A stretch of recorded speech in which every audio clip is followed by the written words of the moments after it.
Hello, everybody, and welcome to the Pastoral Thoughts Podcast. This is your host, Jack Young, and today, Brother Dave Cialini and I, we're going to be talking about missions conference, and Brother Dave over at Heritage Baptist Church in Palmyra, they're coming out of missions conference, and we at Lighthouse Bible Baptist Church are going into missions conference, and so missions conference has been on our mind and been on our hearts, and so we're going to do a brief podcast today about missions conference. I hope it'll be a blessing to laymen that are listening, and then also pastors or people you help out around your church in different areas.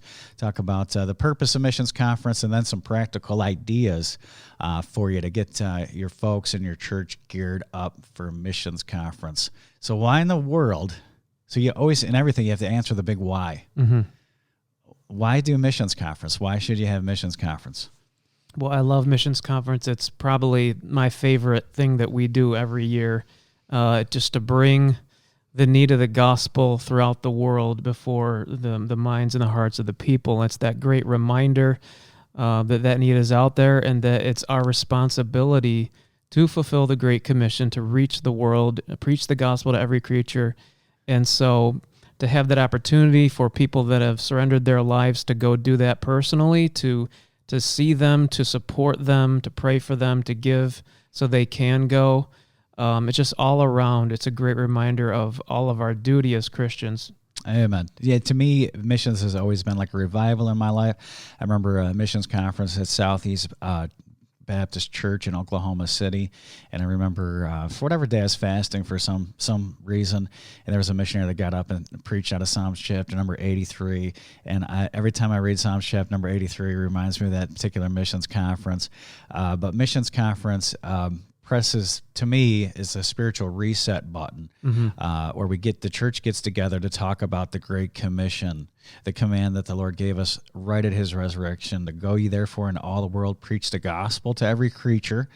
And to me, missions conference is always very moving because, like you said, you have young men and women of God who could stay stateside and live in a house with a white picket fence and live on a street with a row of maple trees and live a normal life. Yeah. And they have a spirit of surrender and sacrifice, self-sacrifice, and they have a vision about what God has put in their heart to do. And so you see their surrender.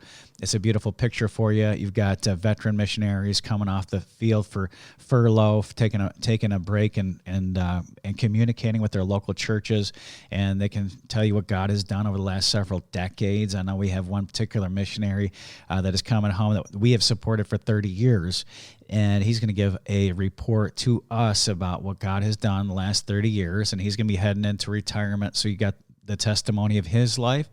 And then also, with modern technology, not only are you getting these word pictures, people getting up and telling you about their field, you're also getting to see these visual, all these videos of these foreign groups and people.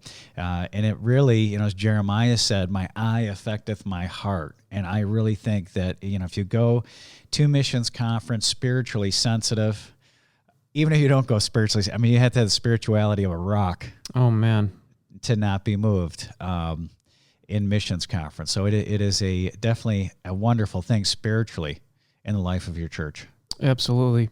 It's been my privilege I started going to missions conference when I was a kid, as a teenager, and your dad had the vision, as God worked in his life to reach the world with the gospel through faith promise giving, and even himself going to some mission trips in those middle years of his life, and bringing that back to Heritage, and then just what he's learned in his traveling and missions work. It's just been a blessing to me to be able to learn from him, and then to be a part of the conferences at our church and all the missionaries that he has vetted and brought in. It's just been such encouragement to me. I've learned so much.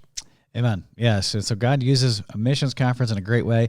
When I was up at First Baptist Church in Black River, New York, and the church was really like a restart. There was 2 members there when I went there, and we did missions right away in our church, even when we were very small. But it was always a blessing to our church, and it was always spiritually beneficial. And a lot of times you think, well, maybe if you have a smaller church, well, our church can't give right now. Trust me that you're going to get more than you give for missions conference. And you can, even if it isn't a smaller scale, you can do a small scale missions conference, and it can be just a big blessing for your church. And so missions conference is where it's at. It is a blessing. So in practical terms, what do we want to do? Here's what we're talking about today, some practical things for missions conference. How do we promote a missions conference? So in the weeks ahead, you want to just begin talking about it. Make sure the people have it on their calendar.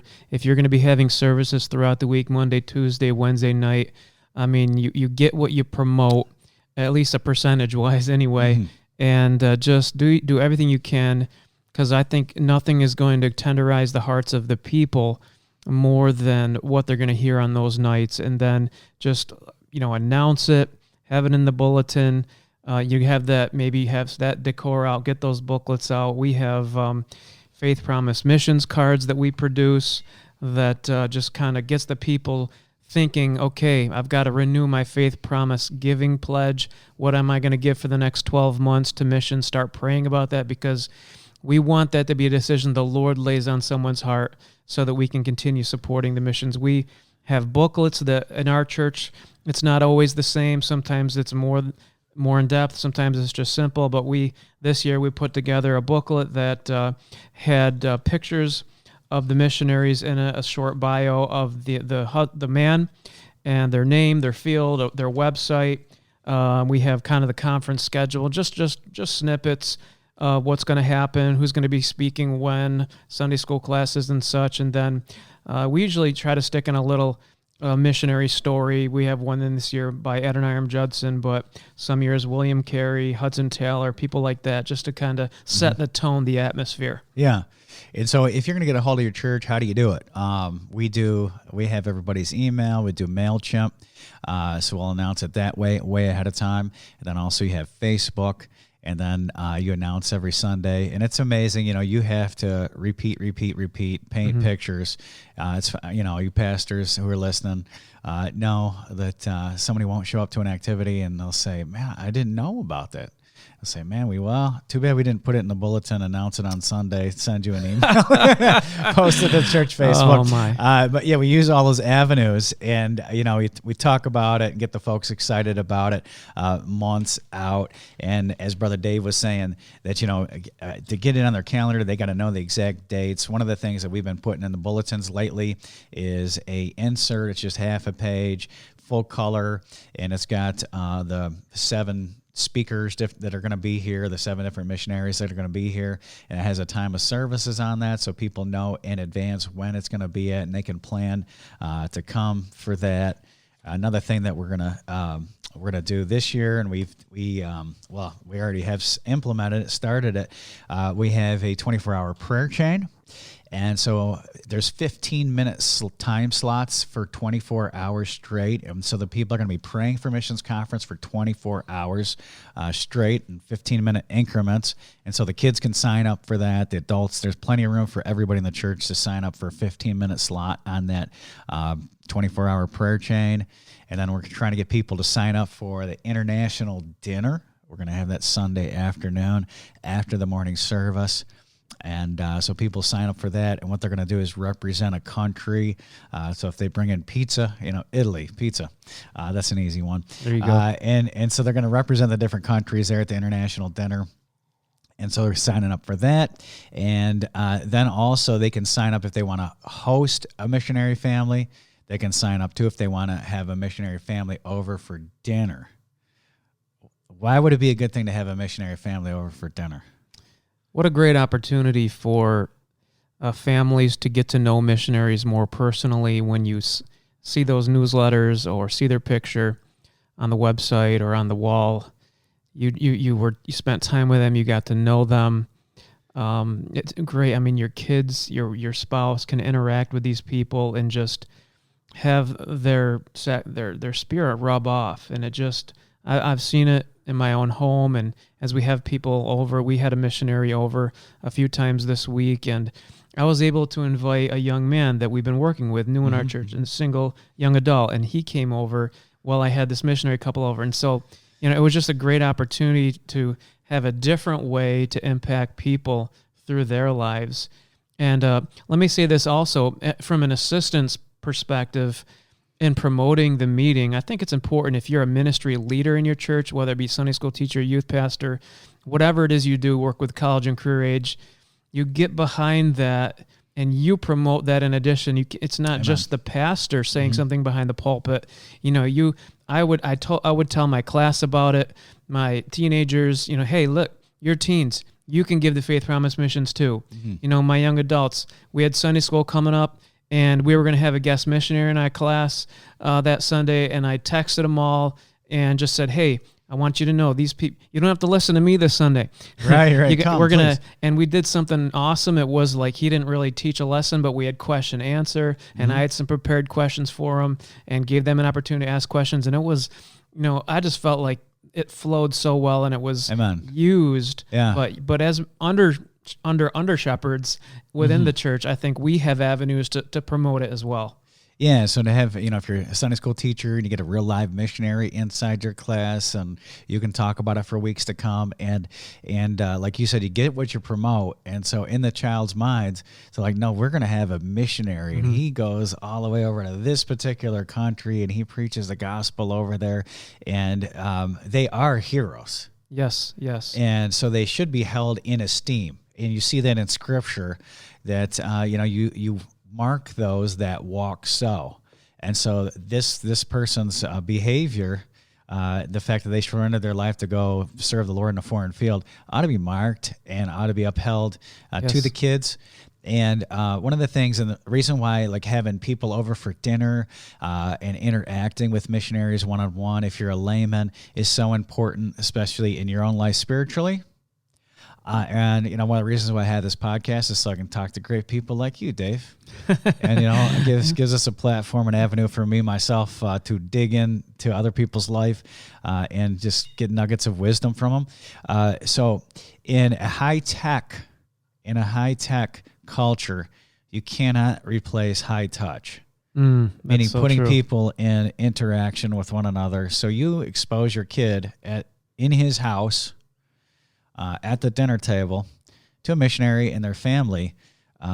It's just going to be a very powerful event in the life of your child, and it's one of those things they may never forget for the rest of their life.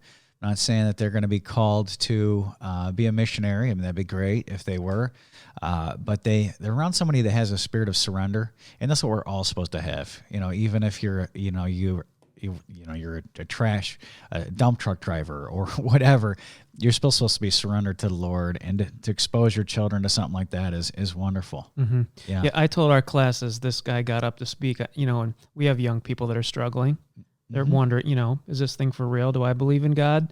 All that. And I said, hey, we got a guy in here that believes in God so much that he's gonna take this message 9,000 miles away and teach it, and he's gonna give his life to it. Yeah. I mean, there are people that believe different things in this world, but where the rubber meets the road is, what are they willing to do about it? Right. And so when a guy is going to do that, I think it says something to a young person. Say, whoa. Is the faith legitimate? Well, it is in that person's life because it has affected it so much. Yeah. They've given their whole life to it. Yeah, absolutely. And that's kind of the heartbeat of missions conference as well, is that spirit of that pioneering spirit. You're taking the gospel and you're going to the ends of the earth, and there's something very, very special. It says, you see in Revelation, all peoples, nations, and languages, going to the regions beyond, reaching out and going. Maybe I can't go. Maybe God has not called me to go. Maybe he's called me to the state of New York, this pagan country. Yeah, it's a mission field, that's for sure. And but someone else can go in my place, in my stead, and I can invest my life into theirs, because time's money, money's time. Yeah. And I give you $100 towards your ministry. I just gave you part of my life, and so I've entrusted you with part of my life. And so it gives you that wonderful opportunity to come in contact with these missionaries. Back to practical. We got philosophical. Well, let's talk about decorations. I like philosophical. I do too. It's a lot. Yeah. I like philosophizing. So with decor, we have a neat opportunity because Pastor Young has been to so many different places in the world. He has a repertoire of pictures that he's taken in India and Russia and the Philippines, and he gives those to me, and we get those scanned in, blow them up, print them out, and we actually very inexpensively just print them out on our printer. It's amazing. And they come out in small So Publisher sheets. has a program where it takes one picture and you can print it out. How many 8.5 by 11 sheets does it take? So basically for a 2 foot by 3 foot, ours was 12 sheets. So, 4, 4, and 4. And then we had some young ladies come in and help me out and do some chopping and taping. That's awesome. We had the pictures of actual people that Pastor Young had interacted with up on our walls to kind of set the tone for the conference. We had them up a week before, and then They're still up right now? they are. Yeah. They are. You'll leave them up for maybe a week or two more? Possibly. I know we still have some missionaries that are straggling, and they're going to be here Sunday as well, so it'll work out. Yeah, and so you keep this up, like let's say if you put your missions decor up a month ahead of time, that's another indicator to people as they walk into your church that, hey, something big is going to go down here. They see international. Now, at our church, we don't. I'm going to have to use that idea next year. So I'm glad I did this podcast today. But we have generic decorations up. I mean, stuff that we ordered on Amazon and flags, and we have different countries' flags and our auditorium and things like that. And so they're already up, and so people will be here this Sunday. It's not missions conference yet, but they're going to see that missions conference is coming. They can tell by the decor and things like that. So decorations is another way to promote. Also, if you think of a theme and you have a phrase, mm-hmm. We've done things like so little time. Will you hold the rope, which is a story from the life of William Carey. Mm-hmm. And you want me to tell that story? Yes, please. Okay, so rope holders, and you can kind of talk about what that was in your life, but Mm-hmm. it comes from William Carey, who in the late 1700s felt the burden as an Englishman to get the gospel throughout the world. And, many of the preachers in that kind of culture were very Calvinistic, and they just felt like God was going to take care of reaching the world when he got around to it. They'll get saved. If they're going to get saved, They don't need you. God doesn't need you. Exactly. So William Carey just read the Bible and found out otherwise. Mm-hmm. But anyway, he likened the mission field as he was kind of preparing to go to India to kind of I don't know if it was a cavern or a cave of some sort, but he says, I'm going to go down in there, but I need you to hold the rope. Mm-hmm. And that's kind of what a Faith Promise Missions giver is, but in a different way.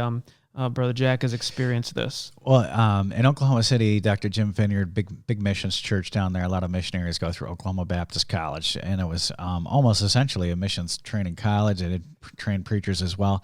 But for missions conference, my dad picked this up too as well, and I know we did this in our church in Michigan. But before missions conference, and this would be great for you guys, if your budget's really tight and you don't know if you can afford missions conference, this is what they used to do to be able to bring in a lot of missionaries, is they would have rope holders, and a lot of times they'd have a plaque made for that year, and if you were a rope holder, your name would be on the plaque. But it used to be $150. If you give $150 towards the missions conference that year, you go on the rope holders plaque. It's something you might have a problem with it, then don't do it. But it is a great idea to say, hey, we're going to have a big event. We're going to have a bunch of missionaries on, a bunch of missionary families, and this is the way we're going to afford it. If you can be a rope holder and support missions conference for $150, and this is before the love offerings come in. So this is ahead of time. So let's say that rope holders deadline is the Sunday before missions conference or something like that, and that would help pay for a very, very nice big event with a ton of missionaries. They'll be able to come to that. Absolutely. Yeah, you could do it up good with that. And while I'm thinking of it, one of the things that I'll do for everybody listening, I've got a list, my checklist that I print out year after year, and it gets like refined and changed and things like that. I'll put that in the show notes. So if you guys want a missionary conference checklist, just an easy look at, and you can compare notes and see if there's any ideas in there that'll help you, I will definitely put those in the show notes when we're done. But any extras, Brother Dave? I know some of the things you can do is as you're saying, promote the missionaries for your Sunday school classes and things, but there's a lot of nice missions crafts out there for kids that you can order them in very easily, kind of give the kids a missions theme. You do it before missions conference. One of the things you can do with your, some people do missions conference in correspondence with like a stewardship type of program, a giving type of a program. One of the things I like to do, I'm not going to do it this year, is the Sunday before missions conference, I will preach a sermon on missions, so the people can hear their pastor preaching about missions before the special speakers do, or the missionaries do as well. That's another thing I do in preparation for that. Yeah, Pastor Young pretty much always does that as well, Mm-hmm. and he'll reteach Faith Promise, because I think it's something that you always have new people in your church, and just because you say Faith Promise, missions giving, some people have no idea what you're talking about. Mm-hmm. And what that is, and just kind of reminding people, reteaching people what that is and what it means. Yeah, absolutely. Anything else you'd like to add? I don't know if this would be under that topic, but in preparation for their coming, one thing that we do is reach out to the missionaries, and we find out who can sing. Okay. Because it's a blessing to hear them sing, mm-hmm. and also sometimes, like we had the Bruners, missionaries to Brazil, and they sang on Wednesday night with their whole family, and they sang a song basically about 75% in Portuguese. And it was awesome. It was neat to hear them sing a song and maybe pick out a few words here and there to get the idea of what they're saying, and then they kind of transition to English. So that was a blessing to hear them do that. So yeah, that's a great idea. Find out who sings, and maybe because a lot of the churches, like, we're working on special music, mm-hmm. And that is a great idea. Mm-hmm. You just find out who can sing, and have them sing, and that'll be a blessing to your church that way. That's good. Yeah, try to be a church that has some forethought, because so many times the missionary will show up 30 minutes before the service and like, can you sing? Right. Maybe have a little forethought and give them some, find out and talk to them. Don't and just kind of have that planned ahead of time, and then you can mm-hmm. talk to the person that oversees music and say, listen, we've got specials for this night. Can you provide for this night? And just have that planned and prepared. Yeah, that's awesome. That's an awesome idea. Mm-hmm. I'm going to use that one. I'm glad we did this podcast before missions conference, but I didn't even think about that. Yeah, I'd be the guy saying, hey, you guys sing? Okay, 5 minutes, you're up. So, that's very good. And then, after that, the only practical things I can think of about missions conference is, you figure out your schedule ahead of time, and you can do your missions conference a couple different ways. I know Heritage you just had the missionaries who came. They're sharing all the preaching, right? This year we did. Our missionaries spoke. In mm-hmm. years past, we've had keynote speakers mm-hmm. with missionaries, almost kind of the subtitles. Okay. But this year they were the speakers, the presenters, and they kind of, were the main event. So you pastors who are listening, you know where your church is at, and I kind of like, personally, my preference is I like the continuity of one speaker, and I'm not saying that's the way to do it. I'm only about, 51% there anyway, but I like bringing in one speaker. This year we're bringing in Dr. Ken Schaefer, but it was funny. We had one of our missionaries that we support is a great preacher as well. So Chuck Harding, he said, let me come for your missions conference. I'm friends with brother. I'm like, yeah, sure. So we're having both of those guys preaching. So they're going to be they're going to do all the preaching, and then the missionaries are going to do the presenting of their field. And so you can do it that way. And so you'd schedule, like, we got someone presenting in Sunday school, somebody different in morning service, somebody different in the Sunday afternoon service, somebody different on Monday, and then Tuesday night. And our missions conference is 3 days. How long is your missions conference? It was 4 this year, including Sunday, Monday, Tuesday, Wednesday. Okay. And ours has been 3 days. And again, I've been flexible on this before. I've done Friday, Saturday, and Sunday, mm-hmm. and I've done it different ways. I've done it like this. We would have a Friday night service, and then Saturday at 10 o'clock, it would be a super Saturday, and we all do an outreach event. Because mm-hmm. we're talking about missions, and sometimes your church can get to the point as, like, the missionaries are the hitmen. They're the ones you pay to do the Great Commission, so you don't have to. Right. It's kind of like, you hate painting, so you hire a painter. Yeah. I hate sewing, so I'm going to hire somebody else to sew for me. Yeah. But remember that, we're Baptists, so we don't believe in penance. We don't like sin, but we make up for it over here. And so, so we'd have a Super Saturday, and then we'd come back, have lunch, and then we'd have like an afternoon service, and that would be our Saturday. And then Sunday, I've always liked to do it combined with an international dinner right in the middle. And that gives our church folks an opportunity. Like, an international dinner is one thing that I've like always done. But it gives our church folks an opportunity to sit with a missionary and get to know and talk to a real live missionary. And the way our tables are set up and things, pretty much a lot of people be able to be in arm's length of a missionary and talk to them, get to know them that way. Yeah, I think it's very important to not just have your preaching service, but to have some sort of a fellowship if you can.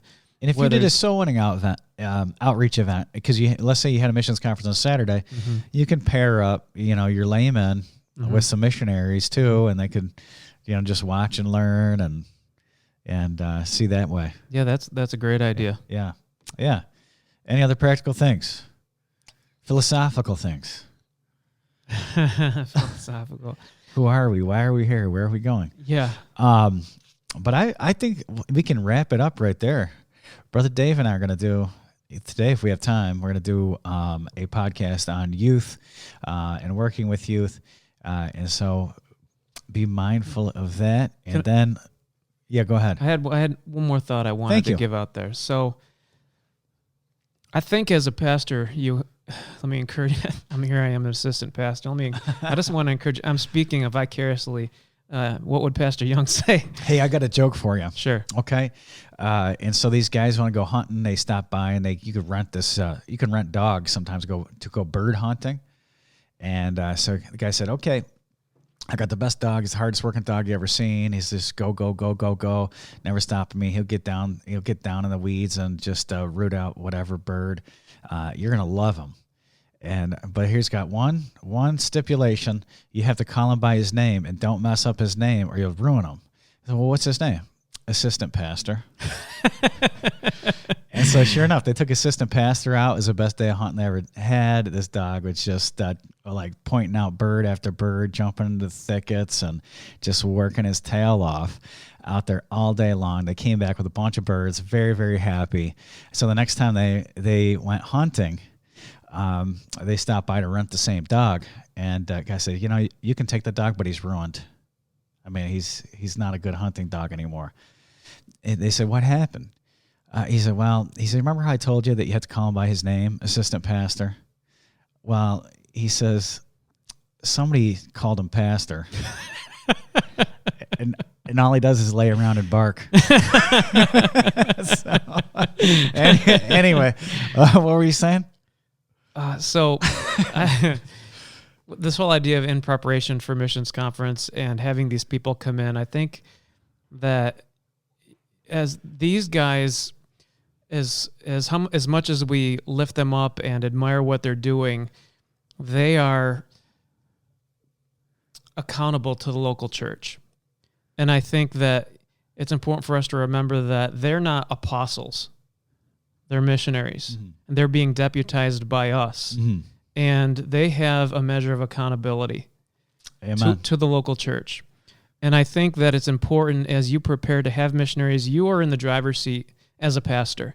You have every right to vet them and to find out what they believe, to look at their website, to talk to people that have had them, and to find out what they believe, what their character is, because if they went over to somebody's house, say, "Hey, what did you think of that family?" Sure. And pastors are,